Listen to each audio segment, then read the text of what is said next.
Hi, Misha here. And last year, 2021, I decided to start getting the ships in the Eaglemoss Star Trek Online collection. And then in August, they announced they were discontinuing it after issue 20. So, 20 issues in a pretty obscure collection, not bad. And we've looked at a few of the Federation ships, but today I wanted to just kind of talk about the Klingon ships. We have 4, well, sort of, 3.5. And the last one to come out was this interesting critter here, the Eaglemoss. And then we have kind of 2 battle cruisers, and then we have a smaller escort ship, the Raptor. So I wanted to talk about what these are, my impressions, and I actually recorded a video last November when the Eaglemoss finally came in. It was supposed to come out in like October, September of 2021. I didn't get it until November. I don't think anyone did. But I'm recording this new fresh introduction here in July of 2022 because just last week they announced that the whole Eaglemoss is gone, or at least seems to be. I've done a video on that already. So making a new intro just to preface that.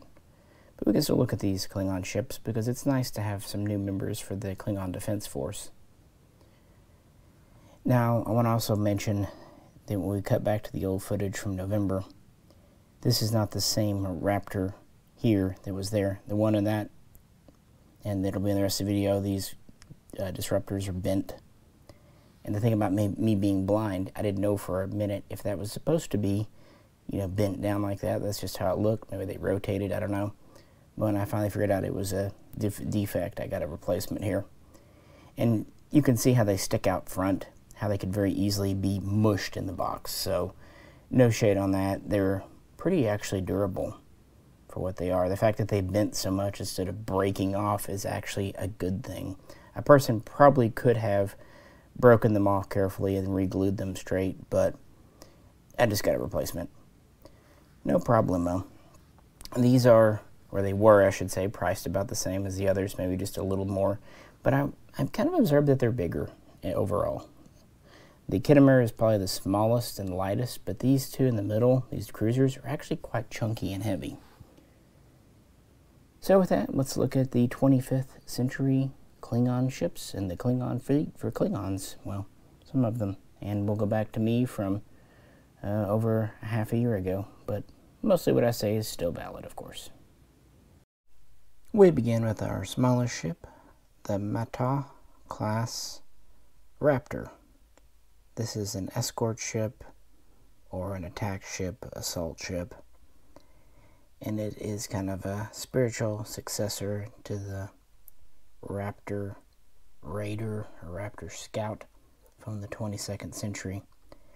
That was a relatively small vessel with a crew of only 12, about 145 meters long. The version here is a little bigger at 312 meters, and it's designed for a lot of heavy forward-facing armament. It has 4 forward-facing disruptors, 2 ordnance launch tubes, mainly for proton torpedoes, there we go. And it also has additional disruptors along the spine of the craft. And it's kind of in between. It has quite a large power source. It's designed to be maneuverable. The idea came about after the Dominion War to have something in between the bird of prey, small ships, and the larger battle cruisers like the Vorcha. This was because the Katingas were just hopelessly outdated and had to be retired. And so this was kind of to be in between them, which makes perfect sense, and it's always nice to see a new Klingon ship.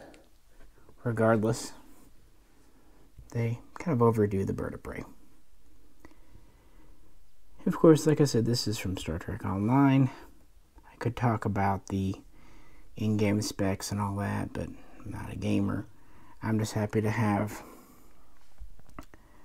a couple of new Klingon designs, and this fits in quite well. I was always a fan of the Raptor from Enterprise, and this has the same basic lines, but it is a different vessel. Relatively flat. Pretty typical Klingon design.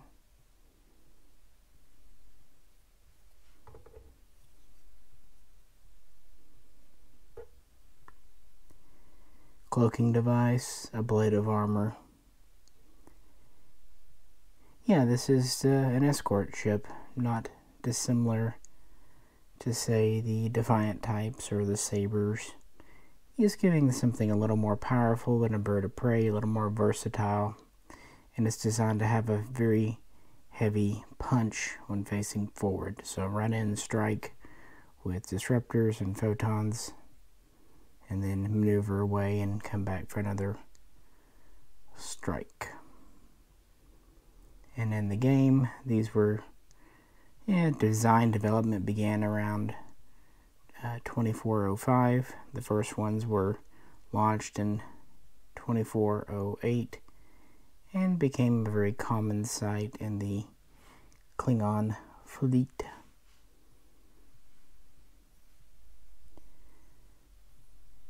This is issue 12 in the collection.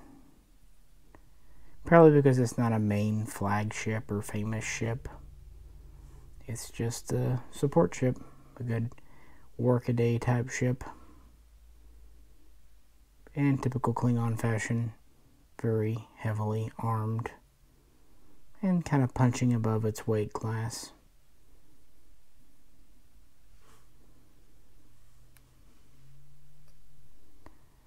So with that, let's move on to the next one. The MOOG class battle cruiser, or as I like to think of it, the MOOG, M-O-G-H. And not surprisingly, this was named by Worf in honor of his father, who we may have heard about once or twice. Plot twist, he actually was a Romulan collaborator. Who knew all along? Anyway, this is an update of the battle cruiser. You can kind of tell from the overall lines that it is certainly inspired by the Vorcha, certainly the head section, but it's designed to combat newer Federation and Romulan ships. It's designed to be a little more offensively oriented versus the Negvar. The Negvar, while a big, impressive flagship, is kind of more of a command ship than an actual full-fledged battleship. Well, this was designed to be more of a get in the fray. Something a little better than the Vorcha, but yeah, they could be mass-produced. Has kind of a blocky, stocky setup here. Kind of chunky wings, chunky neck. Lots of armor on it. Very resourced ports. Trying to kind of make up for some of the deficiencies. It's about 554 meters long, so bigger than a Vorcha, but not monstrously so. It has disruptors, both beam and cannon, photon torpedoes, cloaking device, a blade of armor, and this was launched initially in 2409 with full production the next year, and is just kind of a successor in the Klingon battle cruiser line. And the model itself is actually quite heavy. It's one of the heaviest because of how chunky it is, and they avail themselves of the opportunity to make it pretty much all of metal.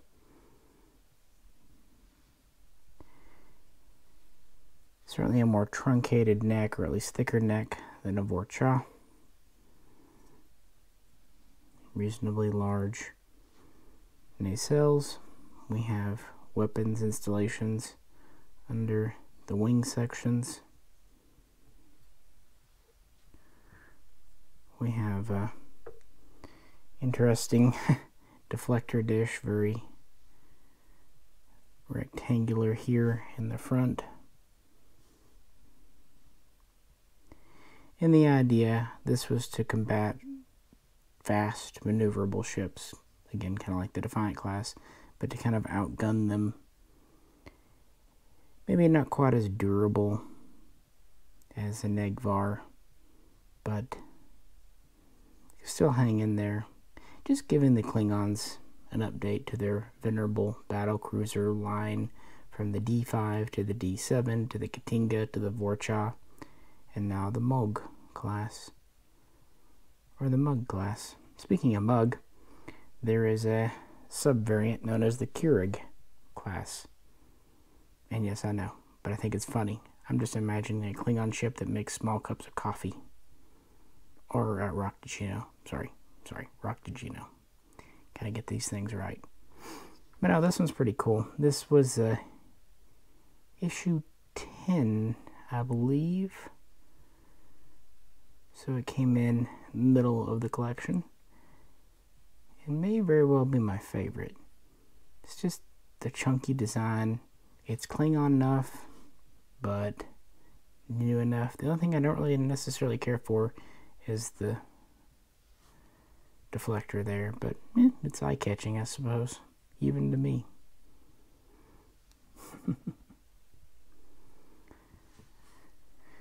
But since we're Klingon, we have to go bigger. So the Mata reintroduced an intermediate escort class. The MOOG was an updated battlecruiser, and the Bortask, I guess, I don't know, Bortask, why not, was considered a dreadnought or heavy battlecruiser, and this was designed to replace the aging Negvar. And it was a design council, design committee set up by the Klingon fleet to create a new command and coordination control ship. They could also go up against anything that Starfleet or the Romulans or anyone else could throw against them. So yeah, it really was just an updated Negvar in a lot of ways. It was quite large, at 1,126 meters long. It had a standard crew of 1,600, but it could carry up to 3,600, so about 2,000 troops or whatever if you needed. Again, Klingons don't mind living in close proximity, which isn't great all the time because they're also not super fond of bathing. And they're musky, according to Deep Space Nine, so there's that. It has advanced blade of armor. It does have a cloak, but due to its power output and size, it's not 100% effective, especially when it's traveling at higher speeds. It has plenty of disruptor banks, photon torpedoes. It has a large kind of forward-facing gun in the head. Again, not dissimilar to the Negvars. Yeah, it is just a large command ship built with pretty much everything that they learned. Took them several years to develop it. The first prototype was launched in 2409. They learned some lessons from it, and then they revamped it, launching, I guess you'd call it the full production version, in 2410. And much like the Negvar, this is as much a status symbol as an effective warship, although it is effective. And when it was launched, it became the flagship of the Klingon Imperial Fleet. And this was actually the first issue we got in this collection. I think it was issue 4 or 5. First Klingon, I think this was the first alien ship we got. And it's yeah, you can definitely tell the elements that it has in common with the Negvar, especially the head. It was also designed to kind of complement and work alongside the MOOG class, using a lot of the same technology, because they were pretty much launched at the same time. Got the small, I don't know, small, but little command section here. leaving the head more as a battle section.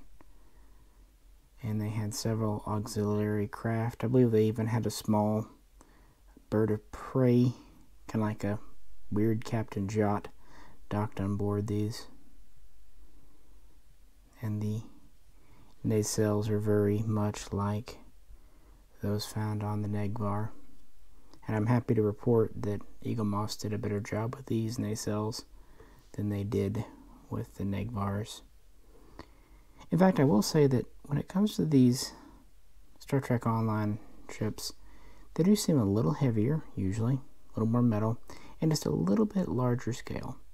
Not significantly so, maybe even just a ½ inch here or there, but it seems like they're building them to just a little bit bigger, and they are able to use the actual CGI models from the game, so authenticity when they print them, assemble them, create molds for them is pretty high. Some changes have to be made, some detail has to be lost, of course, but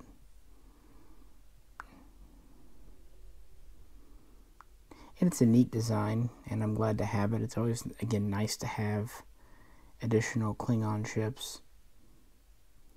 And this one definitely seems very Klingon, big and heavily armed, kind of like the Bismarck or the Yamato or even the Iowa class battleships. It's just a big battleship that can also double as a command ship, coordination, just something for a fleet to rally around.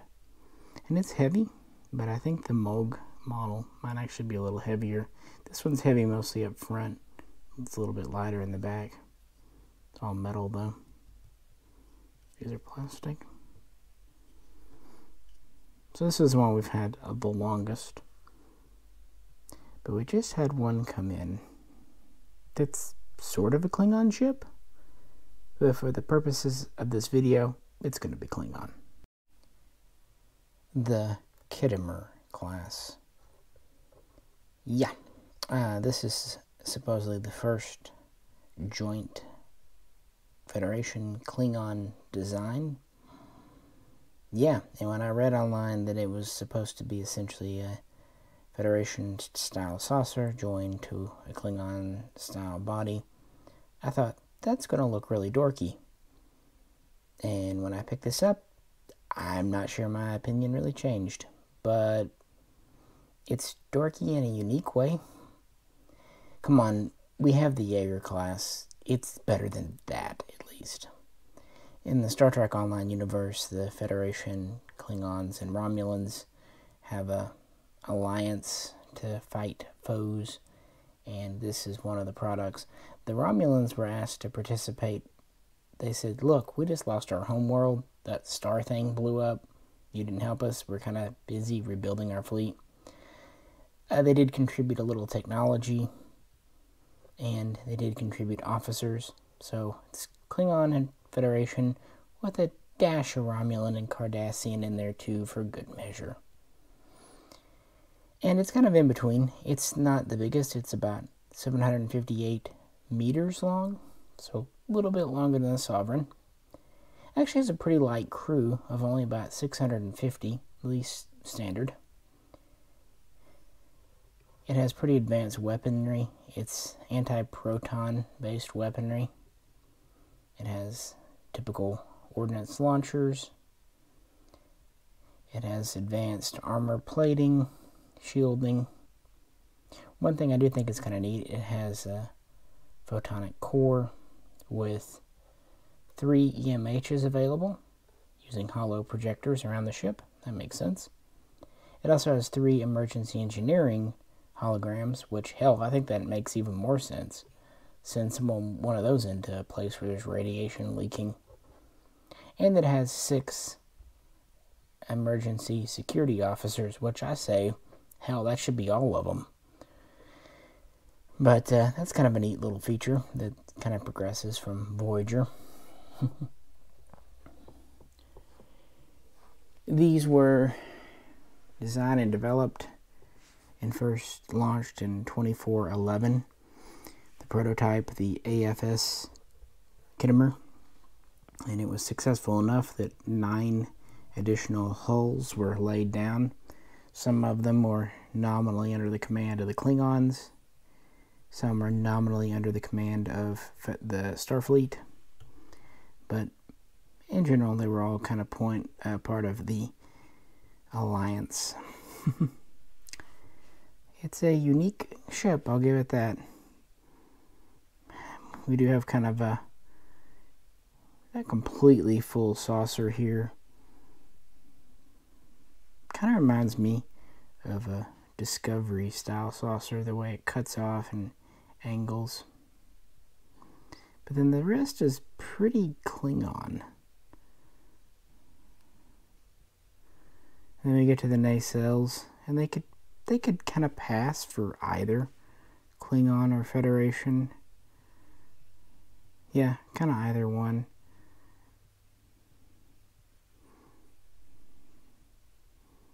And all the Klingons I'd have to do would just be repaint this to green.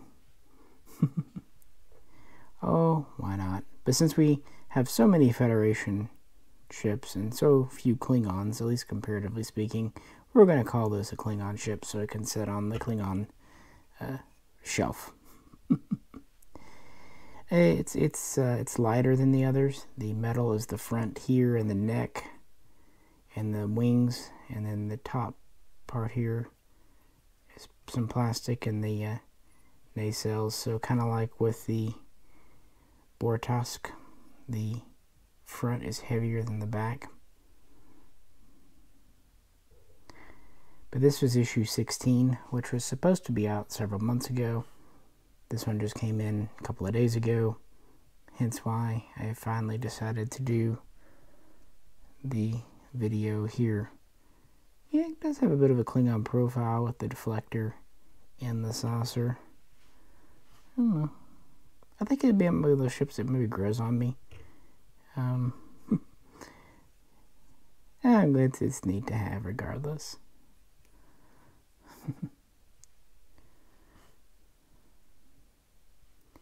And that will probably be it for our Klingon ships, since issue 20 is going to be the last one in the online series.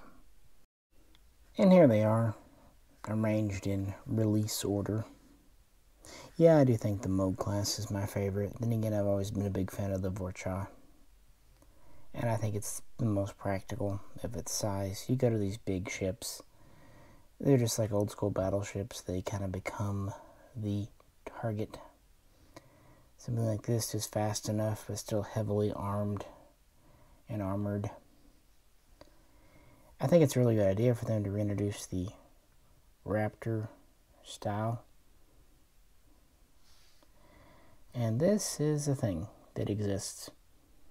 And I'm glad to have it in the same way I'm glad to have the Jaeger and other colorful kit bashes.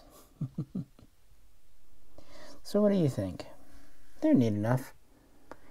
It's a shame that the series is only going to have 20 issues, but then again, it's a very limited market, as I've said in previous videos, and in most of them, we have these 4 Klingon, we have 2 Romulan, we have 1 Cardassian, we have 1 Tholian, and we have 1 Dominion.